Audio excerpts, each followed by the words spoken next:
The song Monday, Monday, Monday, Monday. Remember that? Mamas and the Papas. I love that song. I used to play it on my talk show that was on the radio where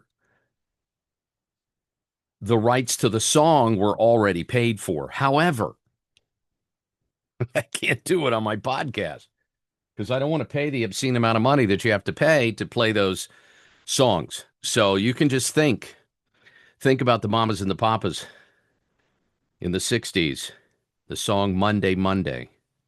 Gosh, that was a good song. They had so many incredible songs. Anyway, welcome back to Music Talk. I'm your host, Ken Matthews. I'm just kidding. It's not Music Talk because we can't play any music. It's more talk, less music. December 8th, 2025. Mm, that water's delicious. Alina Habba resigning as acting U.S. Attorney for New Jersey. She announced that she is resigning from her position as the Garden State's top prosecutor. She was a replacement. I don't know all the minutiae to this, but from what I understand, she never had that role before, number one. Number two, I don't think she was confirmed, but I don't know all the details. I know she was getting a lot of heat because she was one of the people that Trump put in, and the Democrats feel he didn't do it appropriately, so whatever. But Alina Habba is another one of those big Trump fans. Uh, Looks and sounds great on TV. She is ready to defend Trump and has for some time. I'm just thinking about some of the people in his orbit that kind of fit into that role. They're smart, successful. I know a lot of them live in Florida, and this I find out from some of my friends that live in Florida. I think everybody lives in Florida now. The whole world lives in Florida. I mean, the late Rush Limbaugh lived in Florida. I drove by his house once. Yeah. It has since sold, so if you're thinking about buying it, it's too late. It's too late. But everybody lives down there. Hannity, Tucker. Tucker has a place in Florida, but he has a place in Maine.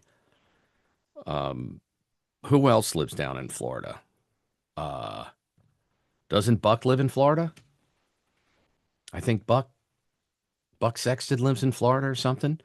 And who's the other one? Clay, right? The people that filled in for or took over for Rush Limbaugh.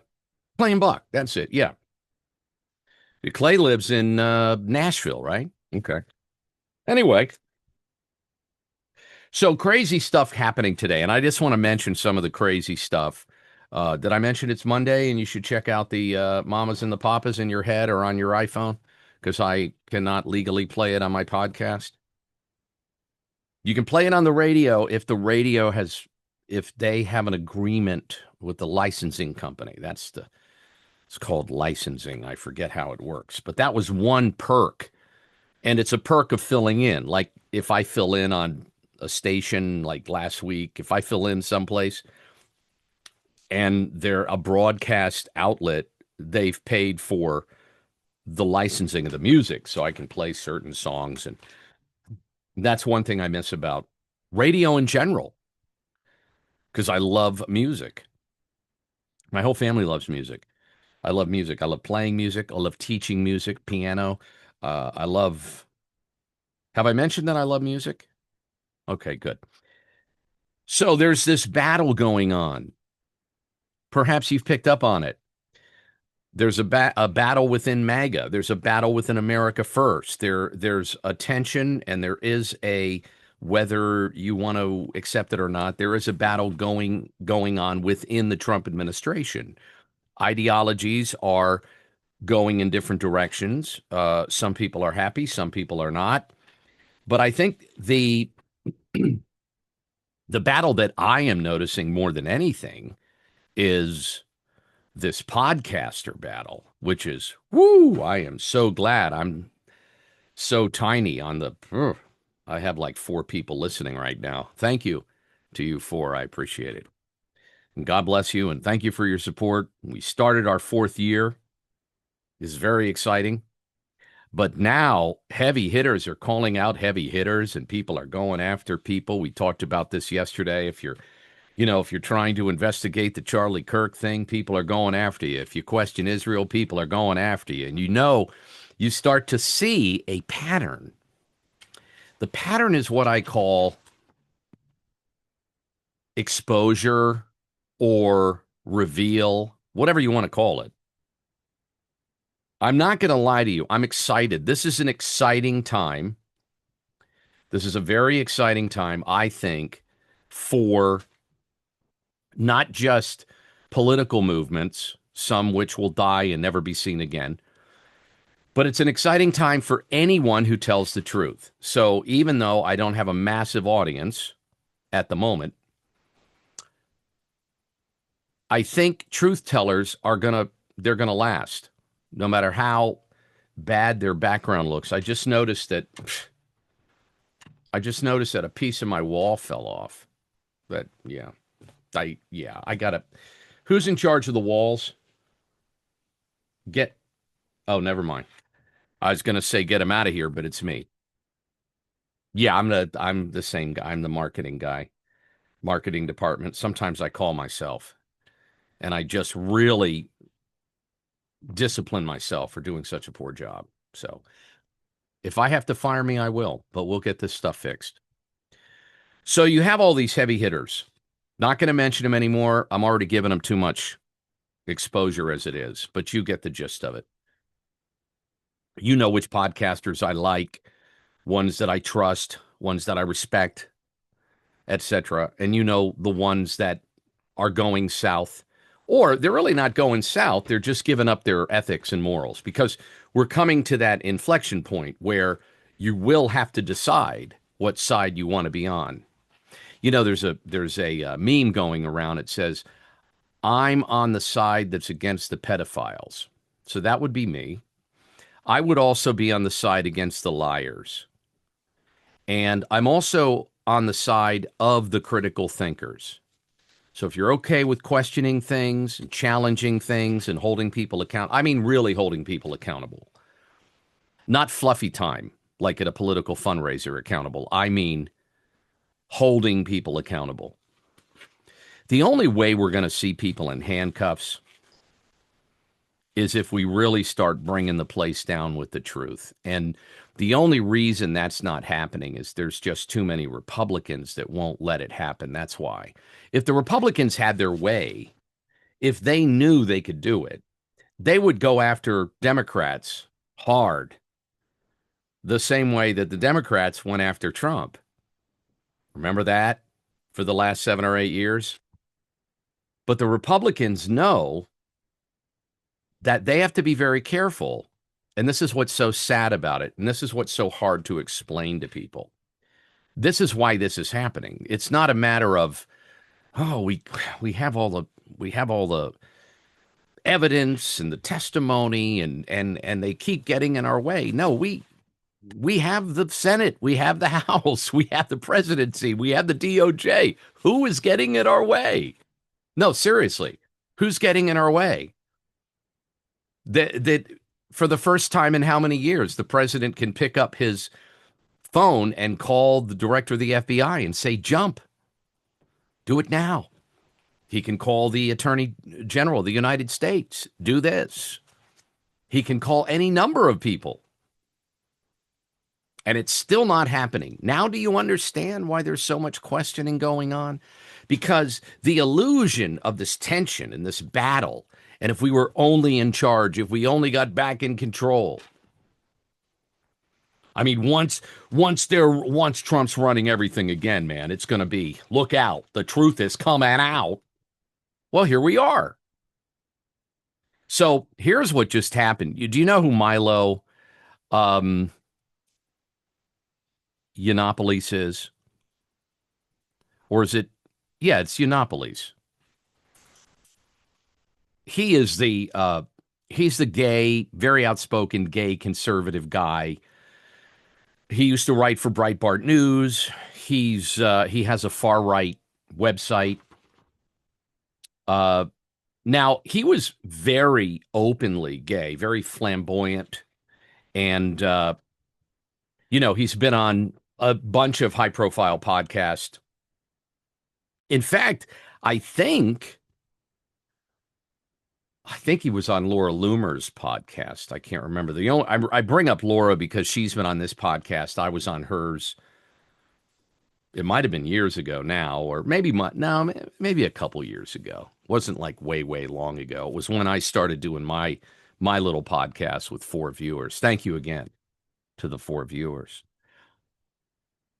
Um, so Laura, she knows Milo pretty good, pretty well, and so he's done a lot as far as breaking stories. He's very outspoken.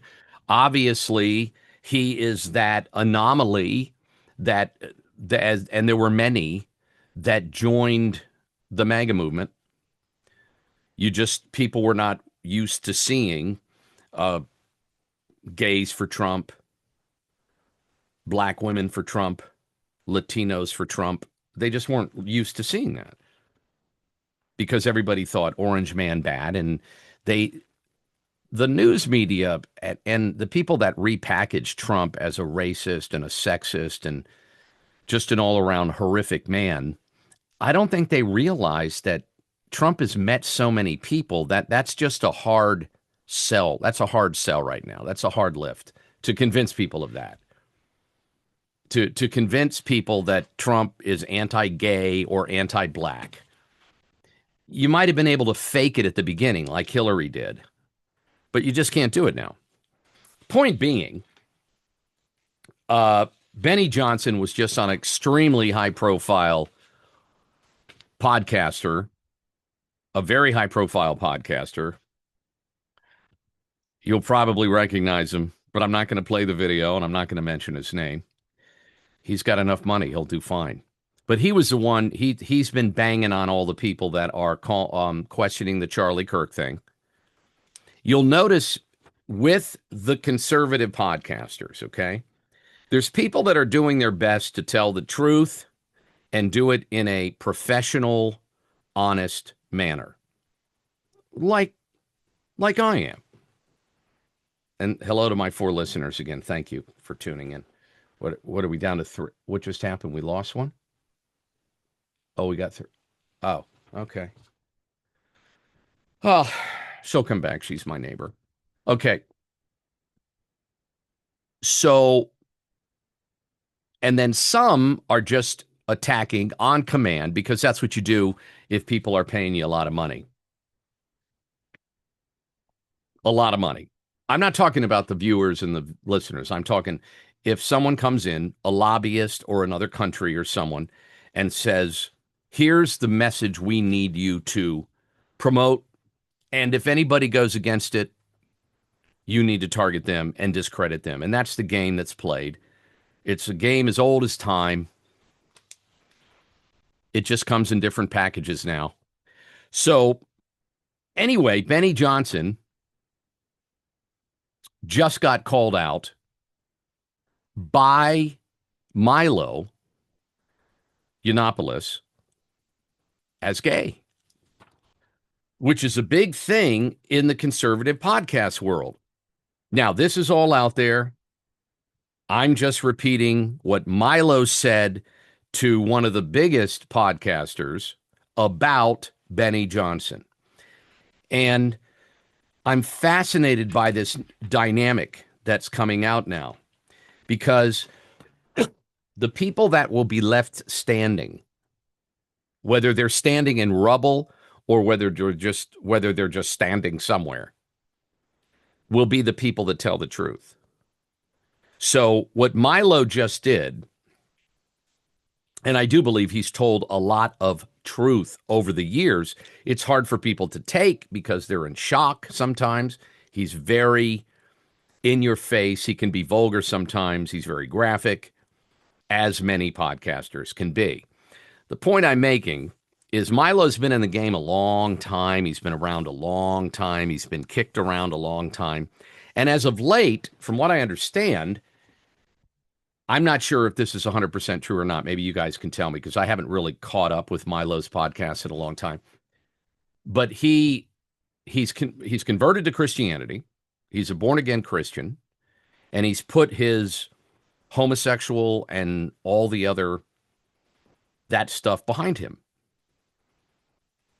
It's kind of interesting. I mean, you see him now. He dresses differently. He was very, very flamboyant. He was like, he reminded me. I saw him once in public, but we didn't talk because I didn't have a chance to meet him. It was some big conservative event. He reminded me of people that you would see at Studio 54 in the early 80s. You know Studio 54 in New York? Well, if you don't, watch the movie. Anyway, so he calls out Benny Johnson as being gay. And the people on this particular podcast, including the main host, he attacks everybody that doesn't agree with certain things because he got the list. So if you're questioning Kirk, if you're questioning Gaza, if you're questioning whatever, there's several podcasters now that will turn on you, which again, it is kind of disappointing because I would rather have people put effort into getting the truth out. So, for example, if one podcaster is saying, the rumor is 4 plus 4 is 13. Now, rather than another podcaster come out and say, that guy is a lunatic, he's a liar, he's a piece of scum, we hate him. I would rather have the other podcaster come out and say, well, actually, it's 8. And let me show you. 4 plus 4 is 8. But that's not what is happening here. We don't have debate. We don't have facts. What we have now, believe it or not, is part of the conservative movement calling for censorship, which is frustrating. So we have people, anybody on the left and anyone on the right who is being exposed now at any level, ironically, is calling for censorship. They're calling for censorship on the internet because the internet is the future of information. I know it pains me to say that because now that AI is in the mix, it's going to get harder and harder to verify and confirm the credibility or the authenticity of content on the internet. So I'll tell you this, if AI was doing this, I don't think the background I don't think it'd be falling apart like it is over here. See, I'm going to fix this here. That if, I would have fixed this. I would have told my AI to fix the background, make it look cool. So you guys know that that's Ken's studio. I recognize some of that junk from last year. You see? So if I ever come on and I look like I'm on a Fox News set, uh-oh.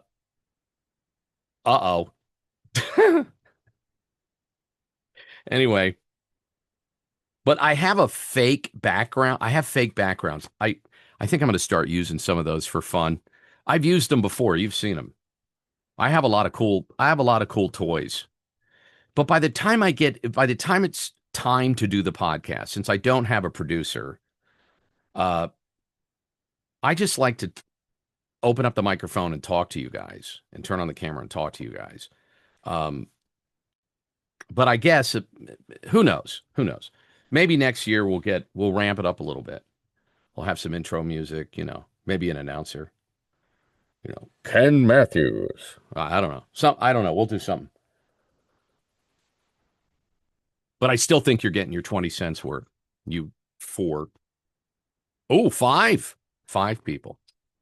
Thank you for that. Okay, so Milo Yiannopoulos called out Benny Johnson as being gay. Now, Benny Johnson is a huge MAGA Trump guy, hangs out with J.D. Vance and the president, and the the internet just exploded in the last 24 hours. And there's threats of lawsuits and all this stuff. But here's the thing about Milo. Like he said, I've done this a long time, he said, and I've never been sued. You know why? Because I've never been wrong. And you say what you want about Milo, but and another thing, I don't think, I know this sounds weird because I don't know Milo, but I just don't think that high profile of a gay man or former gay man would just call out a gay guy if it wasn't legit. I know that sounds weird, but I think Milo is ticked off that people are, number one, selling out the truth, and number two, pretending to be someone they're not. It's not unusual for the openly gay celebrity to poke fun at or call out the closeted gay celebrity. The closeted gay celebrities, if you look at throughout history, and there were plenty, and it's come out now, they are less likely to call out openly gay people or to call anybody out for being gay because they're in the closet. They don't want to risk it because they know it'll come back on them. It's like anybody that pursues the truth, they're going to pursue the truth. People that are lying or manipulating, some of them are smart enough to know, well, I'll poke fun at this guy, I'll go after this guy, but this guy's going to sue me, especially if I'm not telling the truth. So I have a feeling this whole Milo Benny thing that's exploded on the internet, it's going to get, and you know what you're going to get? You're going to get the same garbage over and over. You're going to get, I see you had Milo on your show. I never have. I'd have him on my show to talk politics any day because I think he has an interesting take.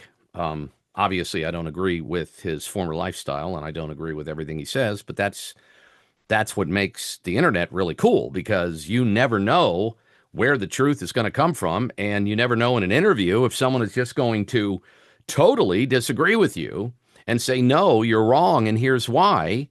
And then you have an opportunity to say, oh my God, I didn't know that.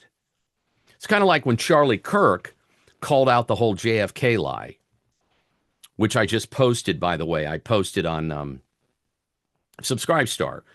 I posted a Charlie Kirk thing. I'm posting a few more of those now as I find them because I have like a little file, and I didn't want to be all Charlie Kirky in the first 3 months because it just seemed like everybody was trying to exploit Charlie Kirk, with the exception of people trying to get to the truth of his murder.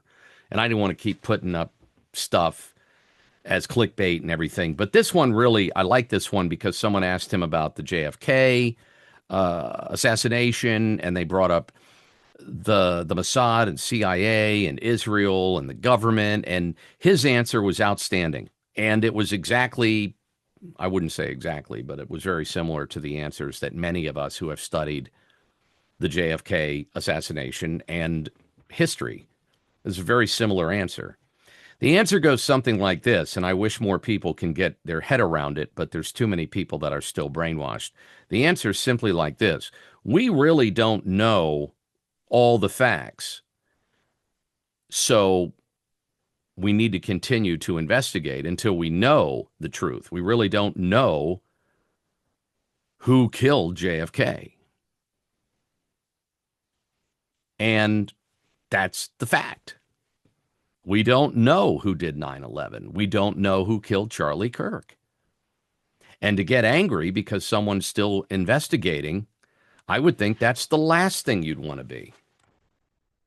Because sooner or later, you are going to be in a position where someone makes an incredible accusation about you, or something horrific happens to someone you care about, and someone is going to shut down your concern or your investigation. And I'm not saying it's going to be like a I'm not talking about something as grave or as horrific as an assassination. But sooner or later, if it hasn't already happened in your lifetime, you're going to be in a situation where someone accuses you of something. You know damn well you didn't do it, and you want to investigate it further, and someone, maybe a supervisor, maybe a law enforcement person, is going to say, "Look, this is the deal. This is how it is, and you're just going to have to accept it." But I didn't do this and that and that. Yeah, but you know what? So and so said you did. But are you going to investigate? We don't have time. This is how it is. Shut up. If you keep making a big deal out of it, we're going to think there's something more to it. It's always something. And people that bulldoze you, they're pretty good at it. I mean, the media is good at doing that. They're good at it. Look at how long Russiagate was kept alive. Think about Russiagate and what it caused. Gee whiz. I mean, but they're good at it. And that happens, as you know, it happens in everyday life. It doesn't happen. I'm not saying we're all on some political intrigue. I'm saying it happens everywhere. There's always going to be someone that accuses you of something, and you or someone else is going to want to rectify it, justify it, investigate it. And then there's going to be the go along to get along people. 40, was it 40? Yep, it was 40. It was over 40 years ago. I had a police officer accuse me of doing something I didn't do. And on top of that, he was extremely arrogant, disrespectful. I was extremely young. It's the first time I ever really got stopped. And, well, no, that's wrong. It wasn't the first time I got stopped. But it was the first time that, someone kind of got up in my face. And I was like, what is happening here? And I know if there's black people in the audience, you're saying, well, welcome to your world. I understand that. And I've always understood that. I grew up in the South. I always understood that it's an advantage in the South, especially in the 60s and 70s, if you get stopped and you're white versus if you get stopped if you're black. I'm not going to deny that, okay? This was in the South. I am still white. I still identify as white and a white male, by the way. Anyway, the long and short of it is he accused me of doing something. He ticketed me, and then he got mouthy. Ironically, he happened to be a black cop. And I don't know what he said that kind of set me off. I made some comment. There's no way that I could have done this, and here's why. And he said, boy, you want to make this worse? Now you're going to shut up and you're going to do this and that, whatever. And then if you got a problem, you take it to court. So I obsessed over it for 5 months, took it to court, and everything was dismissed, and he lost his job. So at the time I wanted to be an attorney. So I thought, wow, this is it. I'm attorney material because I went in and represented myself, and it was like a bad USA movie. I'm an 18-year-old college freshman, and the way I presented the case, I was so proud of it because the judge ripped him a new one after dismissing it. And I was just excited about it. I was excited about it. Most people obviously don't have the time or the energy to do that. When you're 18 years old and you're studying pre-law, and it's the first time you got a taste of a cop being full of crap. So up until 18, I didn't have a taste of that. And even later, again, I didn't have any bad experiences with cops. This wasn't a bad thing. Like nobody yanked me out of the car, and it wasn't like that.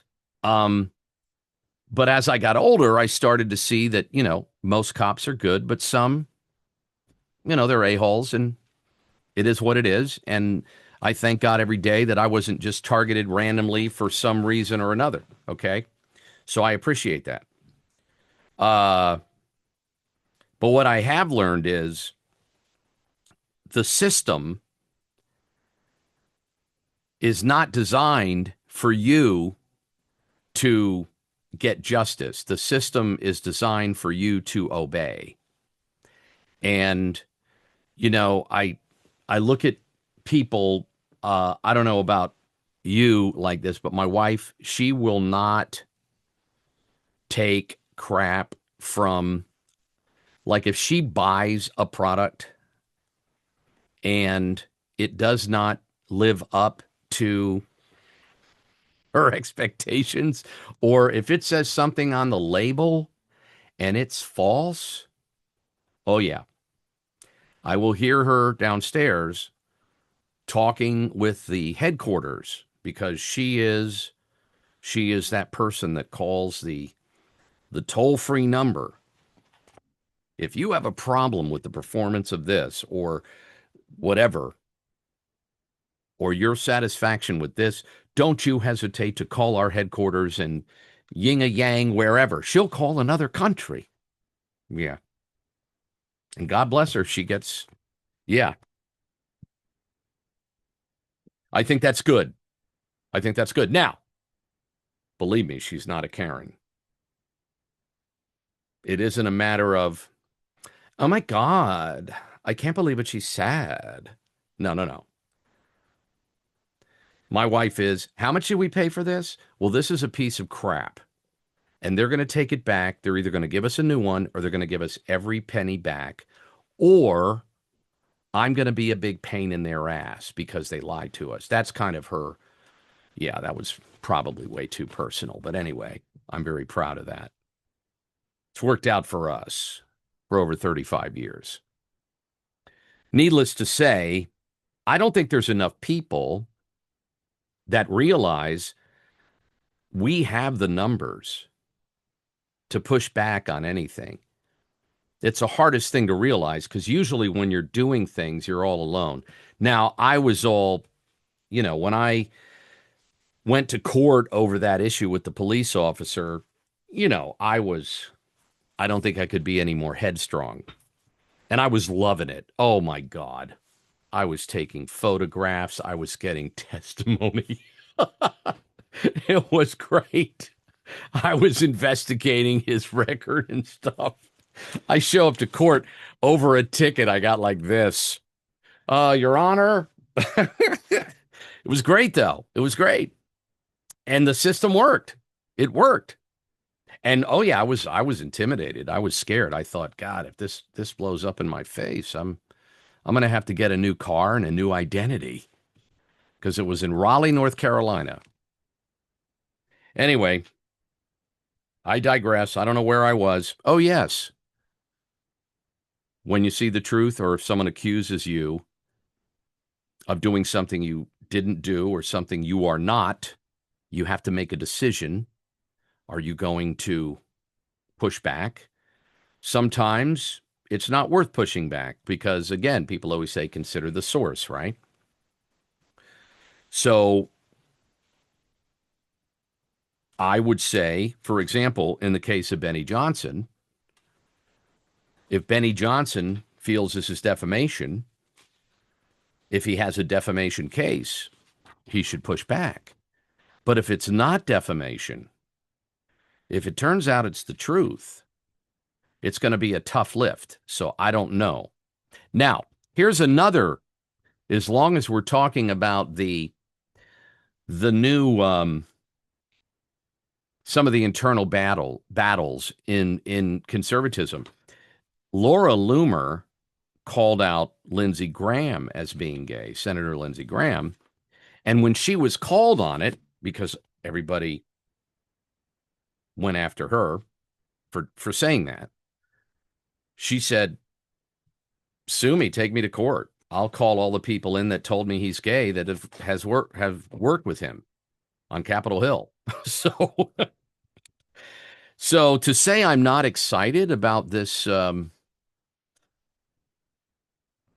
this truth exposure. And I mean, I think it's an exciting time.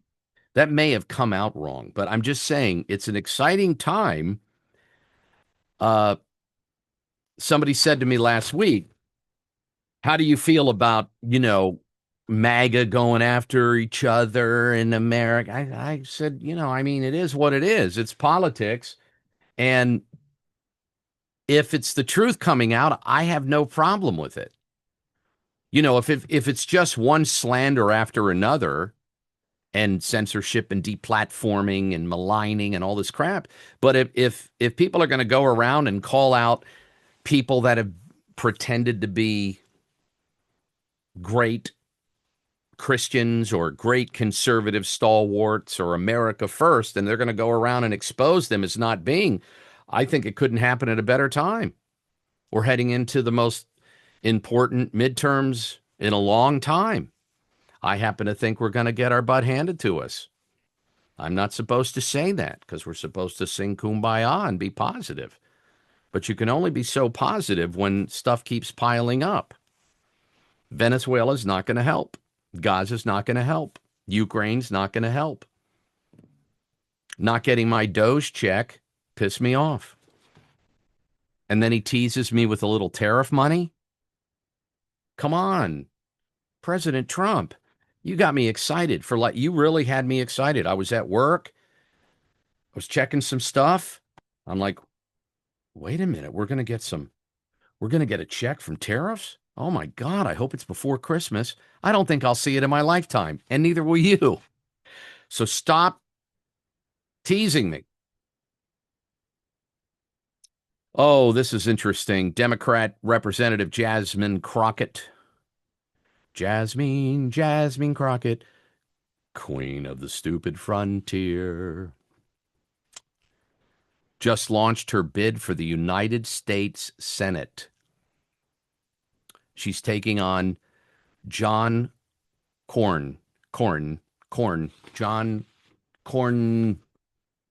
not to be confused with popcorn, Republican John Corn. Yeah.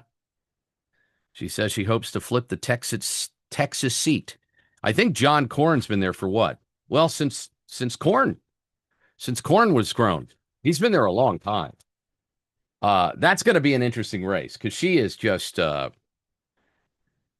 a dangerous, spoiled windbag.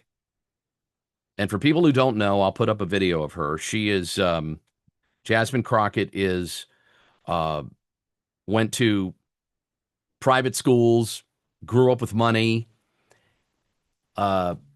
actually speaks well. She does speak well. She presents herself well. If you've ever seen her when she's focused and she's not doing the I'm from the street thing, yeah. So this two-faced thing is going. I don't know what character she's going to play in Texas, when she's doing that. Oh, this thing here, I was going to do this tomorrow. I still think I will. I think I'll do it tomorrow because there's a Hunter Biden breaking thing that's happening, and I want to share it with you. By the way, it's Monday evening, December 8th, if I forgot to mention that. A man who spent a quarter century climbing the ranks of the Drug Enforcement Administration, eventually running its massive financial operations, is now sitting in jail, accused of switching sides to work for one of the world's deadliest terror organizations. Federal prosecutors in Manhattan unsealed an explosive indictment Friday charging Paul Campo, 61, and his associate, 75-year-old Robert Sensei, with narco-terrorism, claiming the pair conspired to wash millions of dollars for the Jalisco New Generation Cartel. You may have seen that acronym around, CJNG, and advised them on how to acquire military-grade weapons. This happens regularly, by the way, and that's the sad part of it. And it happens especially in Europe, and in particular in South America and Mexico, where law enforcement doesn't get the respect, or I'm going to go out on the limb and say the salary that they get here. In many cases, law enforcement makes a good living. I mean, it's not as bad as it used to be. You could argue that some police are underpaid, yeah, but you can make a good living as a hardworking, honest law enforcement officer. Unlike in Mexico, where you might make $13,000 a year to be a full-time cop, and the cartel comes to you and they say, you have to make the silver decision. Do you want a silver bullet here, or do you want silver in your hand or your bank account? So if someone said to you, you're making 13 grand a year, you have 3 kids, you're living in a 1 bedroom, 1 bath, leaky roof home near the border, and someone says to you, we will give you $50,000 a month forever, as long as you tell us, when the DEA is meeting here and you look the other way when we do this. This is why this happens. I'm not making excuses. I'm not making excuses for people that do that, because bad cops are dangerous and they break the system. And this is a great example. This DEA guy, God only knows how many millions and millions and millions of dollars he made if these allegations are true. But DEA people go south, FBI people go south, intelligence people go south.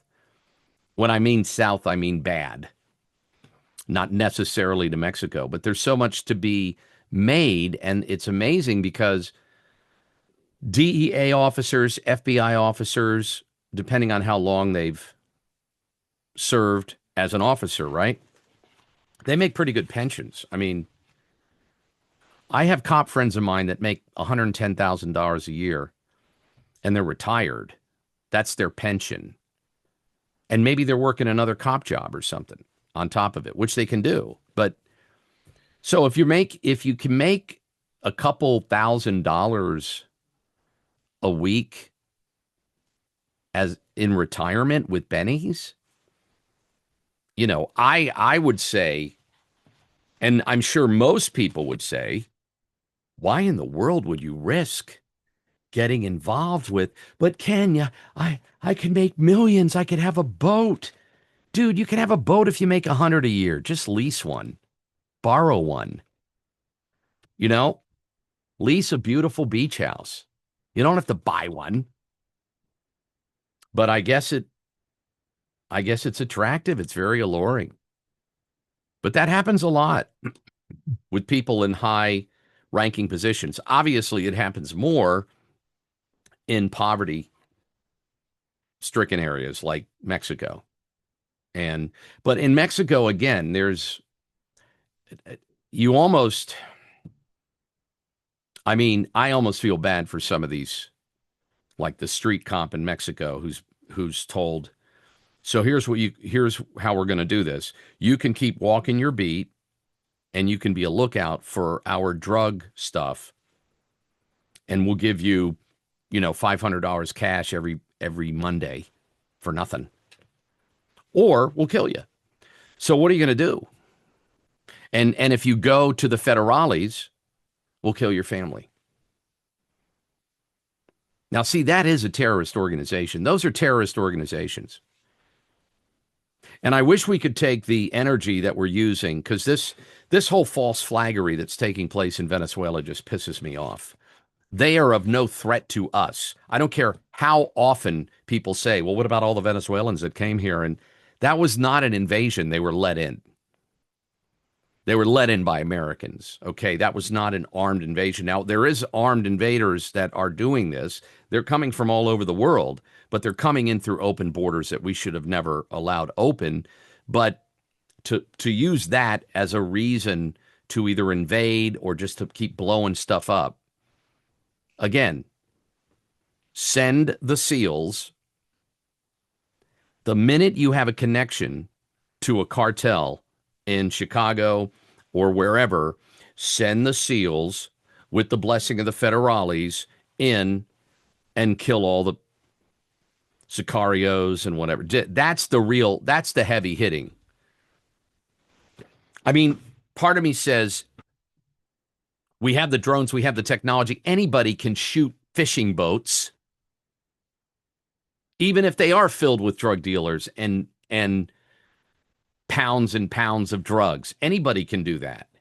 Anybody can do that. They can fly around. You can do it with a drone. You can do it. You don't even have to be involved in it. You can do it from your house. Military can launch things from Tampa and hit you on another part of the globe. But what I would like to see is people that do the horrible things and the damage to people around the world, both in our own country and elsewhere. I'd like to see them brought to justice. If that's ever going to happen, I don't know. I think there's too many people in Washington, D.C. and,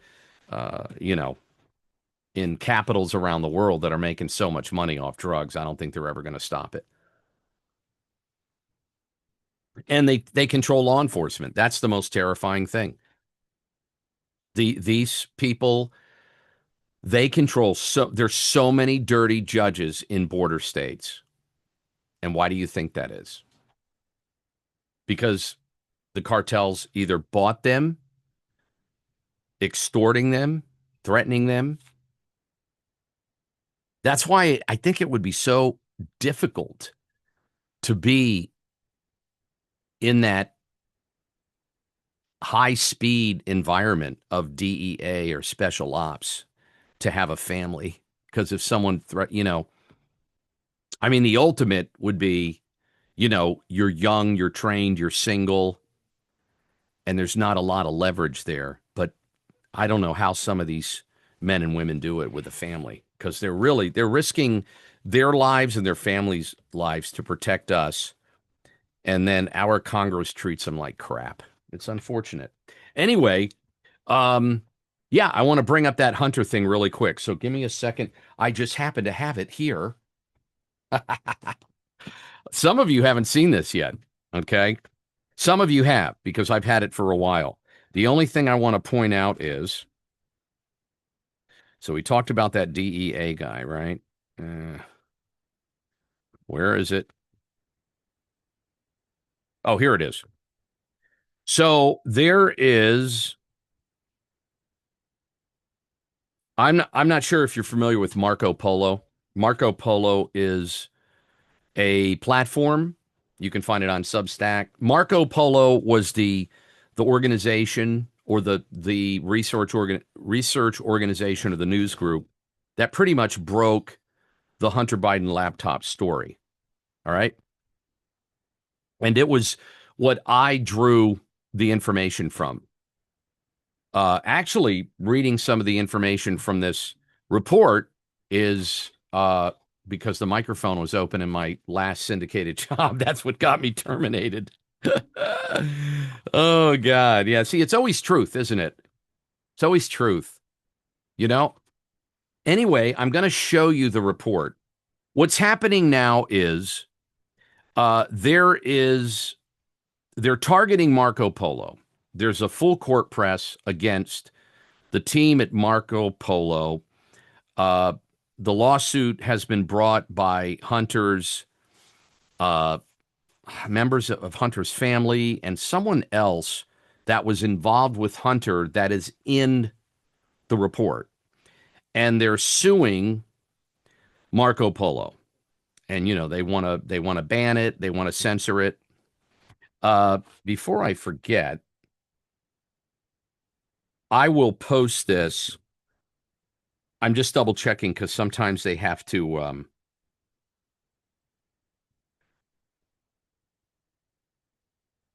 sometimes they have to switch their. I just want to make sure I don't open up a page and offend somebody. So I'm warning you now, it's adult only. But so this is the report. So okay? And yeah, I'm the geek that buys the reports. Okay? The people in newsrooms, they're not going to spend that money. They're going to have an intern buy the report, summarize the report. That's what they do with bills. They never give you the truth. They don't give you all the truth. This report um, should have put Hunter Biden in prison and should have put other Bidens in prison, including Joe. But I want to give you there's a part of the report that has tons of documentation. So it looks something like this. There's a lot of parts of the report like this. Okay. Tons of documentation, actual documents, signed documents. There's another part that has a lot of police records, testimony, reports. Okay. And then there's the photo part. And I'm just showing you this is like the tamest page in it. Okay. But all the photographs that were on the laptop are in here. And I can tell you unequivocally, those photographs should have put Hunter in prison. And this is why I had such a bone to pick about the whole Epstein thing and the Hunter file. I mean, why isn't Hunter in prison? I mean, Trump's president. Why isn't he? Because an auto pen pardoned him? And why didn't Joe get indicted? So this is until we see justice, it's all theater. And I know when I say that, sometimes people say, Ken, why don't you be more positive? You used to be more positive. I am positive, but I'm a realist. I'm an adult. I'm a grown up. I mean, this report is horrific. It's horrific. It's beyond the guy just being a sexual deviant, drug addict, hack, scumbag, liar, felon. But it has proof of all the people he met with and talked to, and the deals and the text and the emails. And I'm a big hard copy guy. Now I have a hard drive of this too, or whatever drive you want to call it. But the level of filth in here, and some of the girls are minors. And there's stuff in here that there's pictures of him and his niece. And again, the whole fact that, or the whole concept of this never made it into the news. It's mind boggling to me. Having read it, it's mind boggling. And there's all these people. Oh my gosh, there's so many people. And he exposes, because he was kind of a raving lunatic.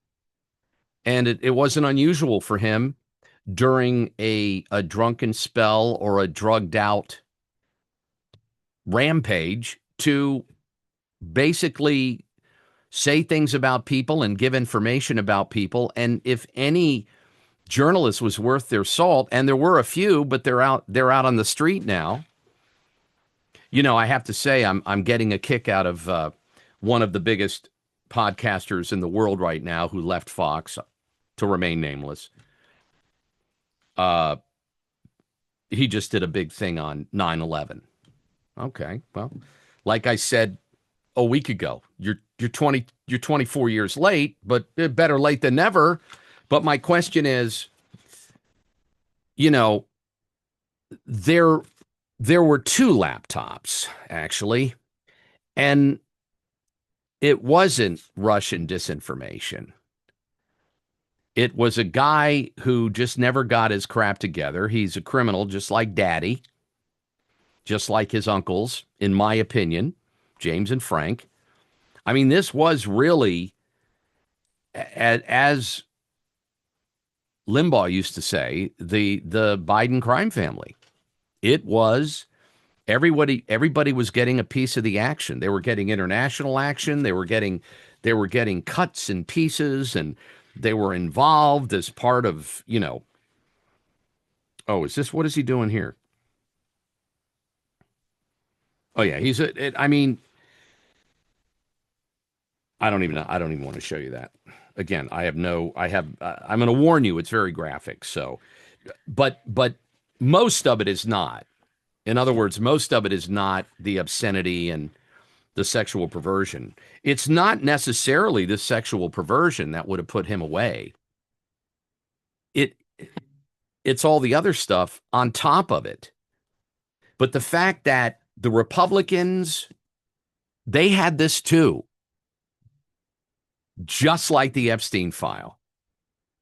So sooner or later, maybe it's Christmas Eve when you're singing hymns, or maybe it's at church next week, or maybe it's as we approach the midterms. Sooner or later, you'll have to come to grips with the fact that a lot of what happened over the last 10 years could have been prosecuted or at least underway in the last couple, and nothing's happening.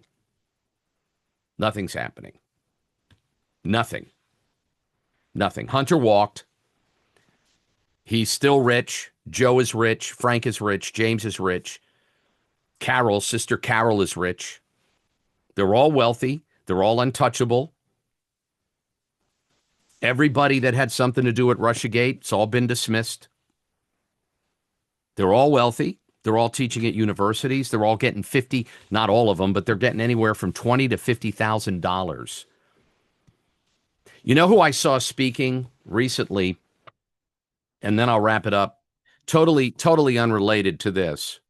But I encourage you to delve deeper, and I'll give you the link. And if the link's still up, I'm sure it is. I mean, I'm sure it's still up.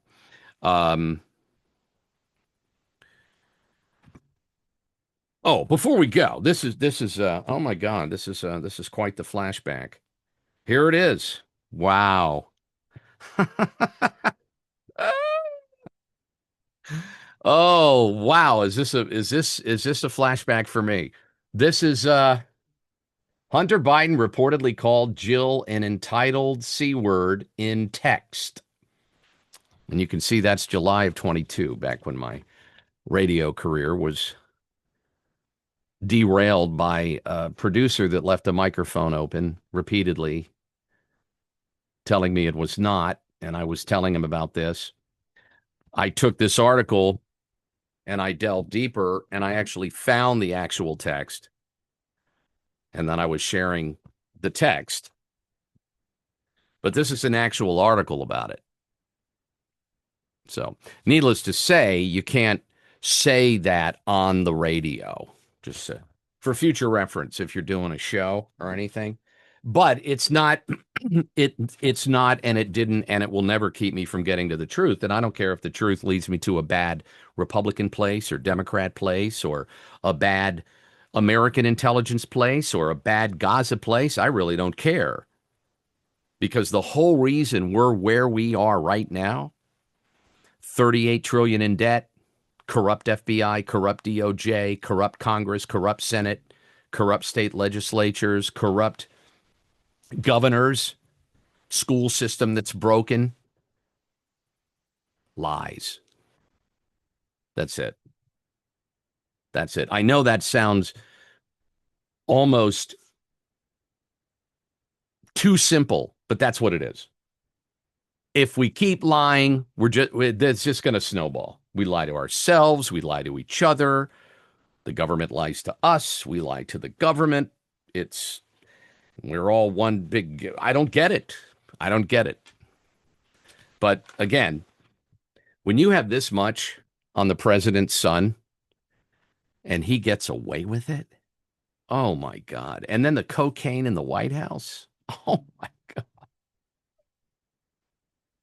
It's unbelievable. And then Joe Biden, quid pro quo, threatening a country that he's going to pull our money. That was our money anyway. If they don't get rid of the prosecutor that's investigating this guy, Hunter. I get it. There's people that are obsessed with exposing Trump. I get it. And there probably are some unflattering things there that are going to come out, and that'll be a bummer. But I'm not going to lose sleep over any of it because the Republicans and the Democrats have played this game so long. I don't care how dark the truth is.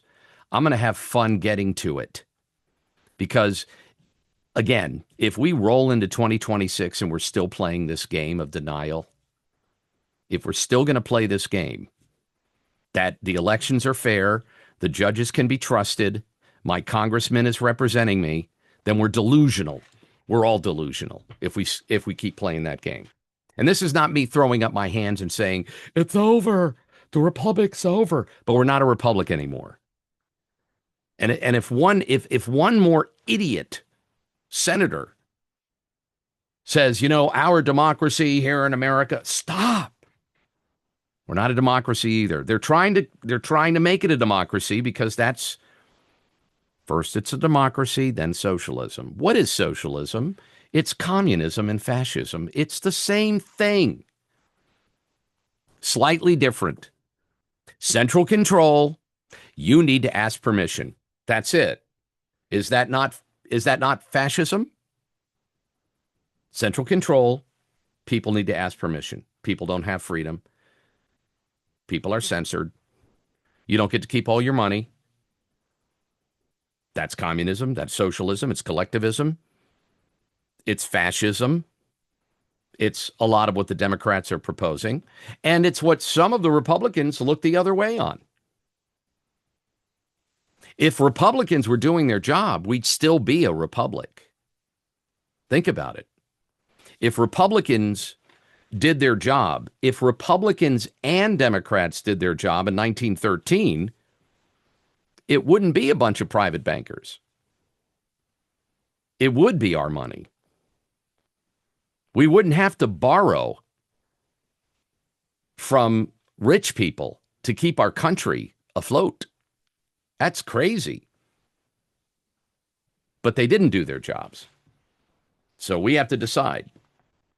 Do we care? Or did we get a great Christmas bonus? Doesn't even matter anymore. Nothing we can do. See, I don't believe that. I think there's always something that 350 million people can do. It may not be the best thing or the right thing, but we still have the numbers. We still have the numbers. It would be different if it was just you and me and the other 3 people listening. But it's not. It's millions of people all over this country that feel the same way or almost the same way that most of us do. They're kind of fed up with the president lying, with the FBI lying, with the IRS lying, with the media lying. They're just tired of it. They're tired of it. I guess it would be different if we all were doing extremely well and we could say and do whatever we want freely, but we lose more freedom every week. There's new words we can't say now. There's shadow banning. The shadow banning is so over the top. I've stopped even. I don't even bitch about it anymore to the platforms. It's a joke. It's a joke. Do you ever wonder why certain posts get 3 million views or 400,000 views or 5,000 views and your post gets 2, even though they might be the same thing? That's because that's how the news feed is controlled and the algorithm is controlled and how they weight the content and the AI who's deciding what's important, what isn't, what are we going to show people, what are we not. This is the bad part of the internet. That's why word of mouth is important. You can tell who's running the show by what is getting censored. So as you get less and less information in the mainstream about things that are important to you, you know that something is amiss. We knew that with the stolen election. And on that note, let me see if I can find like a really cool photo that's not gross in this report. Oh. Oh.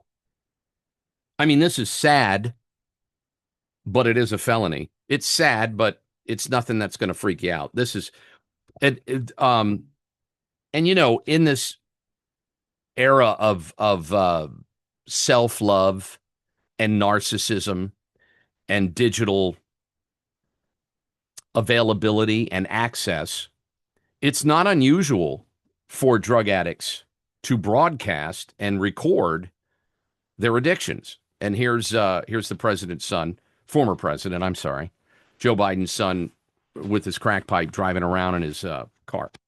Here he is. See, there he is. Yep. There's some of the photos there. There he is, right there with his crack pipe, just cruising around. Cruising around. I forget the car. It's a nice car. I think it's a Beamer. I'm not sure. There's not enough seat for me to tell there, but and there he is.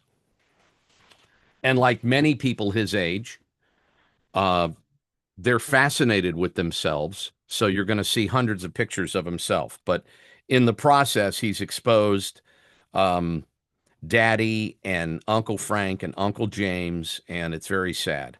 And then if you really want to get into the detail, some really crazy stuff. You can see how he spoke to and how he treated Bo's ex-wife. You know, he hooked up with her after Bo died. Now there was rumor that it might have been before, but I'm not sure. And you can see how close he is to his niece. I mean, close enough to get arrested, according to this. But again, who would read this? Who would read it? I remember having this in my hand on my show and people calling me and saying, "You're full of crap. There's no laptop. I don't know what you're talking about. You're just a shill for the conservative party." Yeah, this is what we're up against. Okay. Have a nice Monday night and think about that Mamas and Papas song that I'm not allowed to play because I don't have it licensed. Okay. And thank you for your support as always. And I'll see you tomorrow for T-Shirt Tuesday.